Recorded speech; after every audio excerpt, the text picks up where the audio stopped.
Hariom. Knowledge plus की इस workshop में हम सभी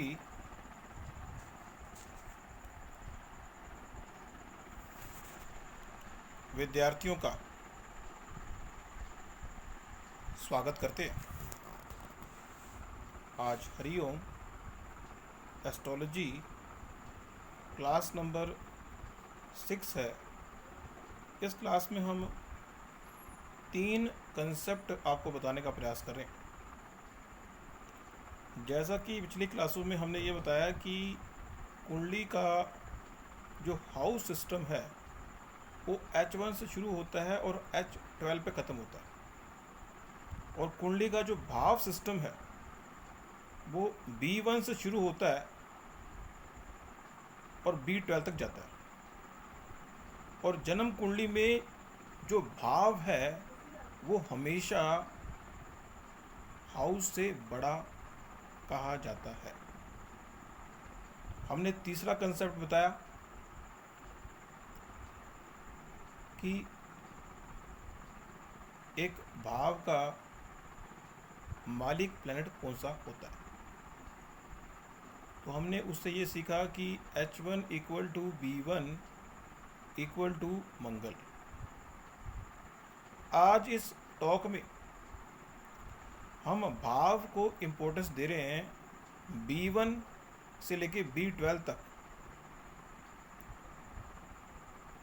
कंसेप्ट बता रहे हैं।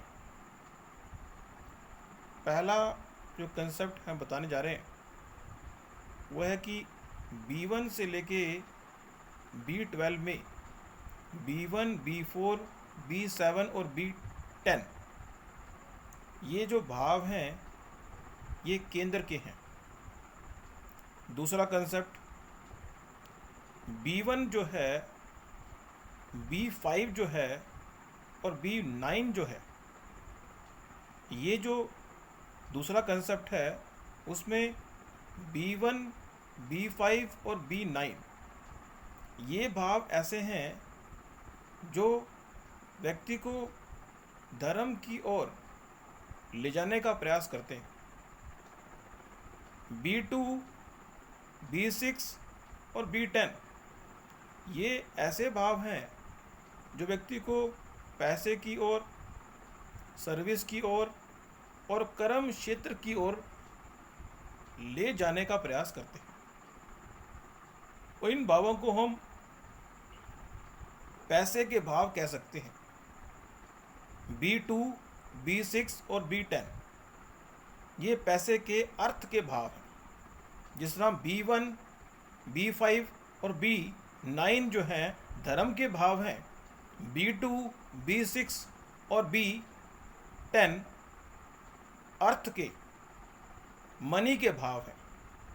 सामने जो कुंडली नज़र आ रही है वहाँ पे H की जगह आप B मान लें, आपको समझ आएगा। अब B3, B7 और B11 ये जो भाव हैं ये शुद्र भाव है। शुद्र भाव मीन्स सेवा करने वाले भाव। इन भावों को जिस दिशा में मोल्ड करेंगे उसके पीछे व्यक्ति शुद्र की तरह लग जाएगा। B3, B7 और B11। अब B4, B8 और B12 ये जो भाव हैं ये इमोशन के हैं। किसके? इमोशन के। या फिर हम कहें कि ये भाव मोक्ष के हैं। व्यक्ति कहता है कि मुझे मोक्ष प्राप्त करना है, तो उसका B4 भाव, B8 भाव और B12 भाव यदि पावरफुल होगा तो उसके मोक्ष प्राप्त करने की संभावना होगी। कैसे होगा वो हम आगे पढ़ेंगे, क्योंकि ये B4, B8 और B12 जो है मोक्ष भाव है।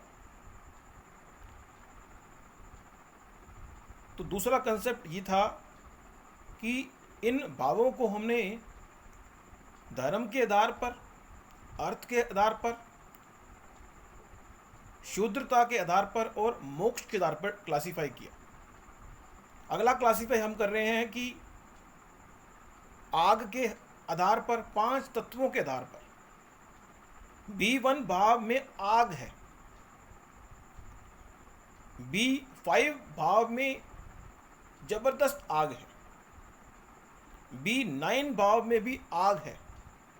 मीन्स B1 भाव में जो आग है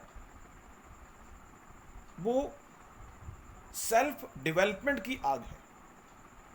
B5 में जो आग है कुछ क्रिएट करने की आग है। और B9 में जो भाव है, जो आग है, वो धर्म को से युक्त धर्म की आग है। अब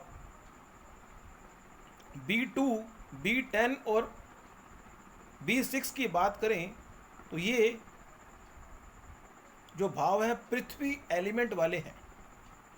अब पृथ्वी एलिमेंट वाला जो भाव होता है, पृथ्वी एलिमेंट वाला जो भाव होता है, उसमें अगर कोई एक्टिविटी होगी तो बहुत कम एक्टिविटी होगी।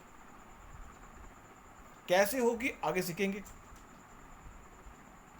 B3, B7 और B11 ये भाव ऐसे हैं जिनमें हवा का रोटेशन है।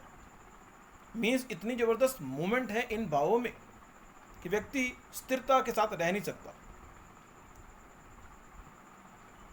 B4 क्योंकि वो हवा के हैं, B3, B7 और B11 हवा के भाव हैं।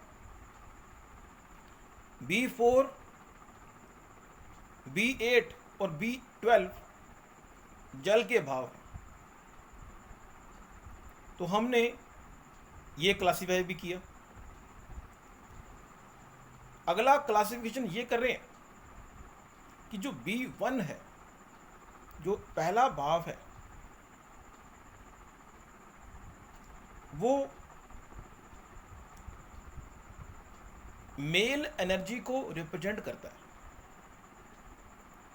जो भाव नंबर 3 है, B3 है, वो भी मेल एनर्जी को रिप्रेजेंट करता है।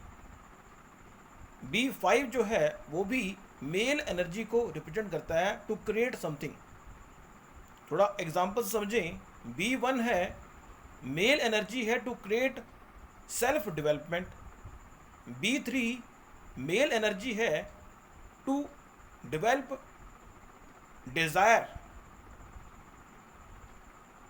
For about your dream. B5 जो है क्रिएटिविटी है, क्रिएटिविटी की आग है और मेल आग है। B7 की बात करें तो रिलेशनशिप की हवा है। रिलेशनशिप जो है हवा की तरह होता है, कभी अच्छा कभी बुरा।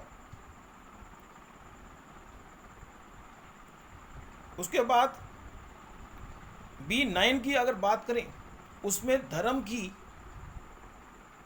मेल एनर्जी है। B11 की बात करें तो उसमें नेटवर्किंग सर्कल की मेल एनर्जी है। बाकी जो भाव रह गए, मीन्स आप ये चेकआउट कर सकते हैं कि B2, B4, B6, B8, B10 और B12 ये फीमेल एनर्जी के भाव हैं।